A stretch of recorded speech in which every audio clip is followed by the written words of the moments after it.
السلام عليكم ورحمة الله وبركاته. أهلا بيكم، وحشتوني جدا جدا جدا جدا. النهاردة بإذن الله هنعمل مع بعض وجبة غدا أو عشاء متكاملة زي ما انتم شايفين كده بنص صدر فرخة. متخيلين بقى حاجة كده اقتصادية اقتصادية اقتصادية وفوق الاقتصادي كمان. يعني عدينا الاقتصادي عشان كل حاجة رفعت وبقت في العالي وغلاء الأسعار. لا، هنعمل بنص صدر فرخة بس الكمية الحلوة اللي انتوا شايفينها دي. يعني مش مكملين صدر فرخة كامل، عاملين بنص صدر فرخة بس. الطعم بقى يا جماعة حاجة كده قمر. التتبيلة تحفة والفراخ شاربة من التتبيلة. الفراخ واخدة طبقة كريسبي كده. احلى فراخ مقرمشة ممكن تجربوها. شايفين شكلها عامل ازاي؟ بجد حاجة كده تستاهل بقكم. هتعملوا الطريقة بتاعتي اول مرة تشوفوها على اليوتيوب. بجد يا جماعة اضمن طريقة للفراخ الكريسبي تقدروا تعملوها. طعمها حاجة كده خرافي.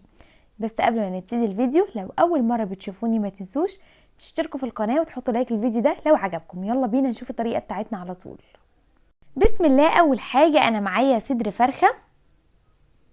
هبدأ ان انا اقطعه كده شرايح رفيعة، وكل شريحة من دول انا هقسمها على نصين. يعني الشريحة دي هقسمها على 2. خلاص، حابين تسيبوها بالطول ده مفيش اي مشكلة خالص. اديني قطعت الصدر بكل سهولة. في اسهل ولا ابسط من كده؟ والله يا جماعة حاجة كده زي السكر. الفراخ اتنسفت، طعمها كان خطير. شايفين؟ قسمت كل واحدة طويلة كده على 2 عشان يبقوا قد بعض. تعالوا بقى نحضر التتبيلة. هجيب شفشق الخلاط احط فيه طماطمايه كبيرة كده متقطعة مكعبات صغيرة، ومعايا بصلاية برضو متوسطة كده متقطعة، ومعايا قرن من الفلفل بارد او سبايسي زي ما انت عايزة، وفصين من الثوم. التتبيلة بقى معايا معلقة صغيرة من الملح، نص معلقة صغيرة من الفلفل الاسود، ومعايا نص معلقة صغيرة من بهارات الفراخ، ومعايا ورقتين من ورق اللوري، ورشة بسيطة جدا من السكر. خلاص، السكر هيديلها طعم حلو قوي وهيعزز طعم الطماطم. ورشة بسيطة من الكركم، ورشة بسيطة جدا من الكزبرة الجافة او الكزبرة الناشفة، وهضربهم كويس جدا جدا مع بعض في الخلاط. احط عليهم معلقتين من المية كده واضربهم، وبعدين اضيفهم على الفراخ. تمام زي ما انتم شايفين كده.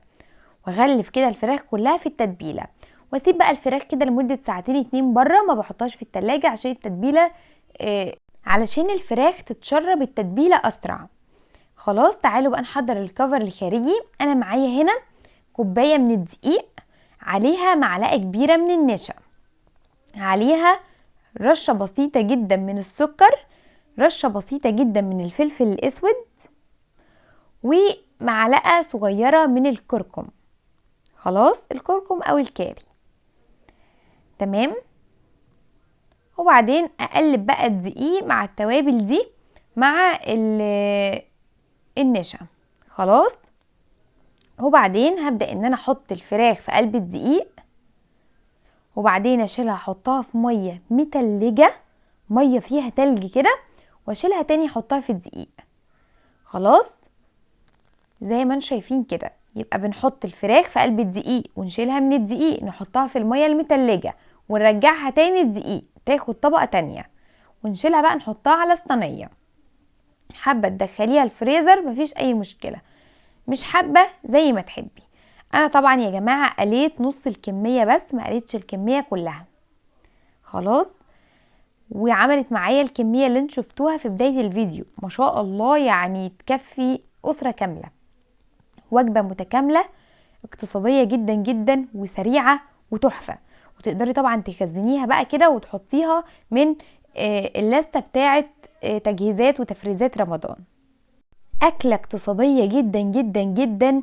والفراخ يا جماعة كريسبي وطعمها تحفة، ولا ريحتها بقى كانت حاجة كده قلب البيت كله. ما شاء الله عليها. الفراخ كريسبي طعمها حلو، الفراخ شاربة من التتبيلة، طعمها مسكر كده. بصوا بجد حاجة كده قمر، لازم تجربوها. بصدر فرخة وتعملي بقى جنبه شوية رز كده او تاكليها بعيش، حاجة كده عسل. بجد يا جماعة لو جربتوها طعمها خطير واقتصادية جدا، يعني ما عملناش حاجات كتير ولا كلفنا الدنيا. وجبة تكفي من 3 ل4 افراد، طعمها حلو قوي. الفراخ كريسبي مقرمشة لونها ذهبي، حاجة كده من الاخر، لازم تجربوها.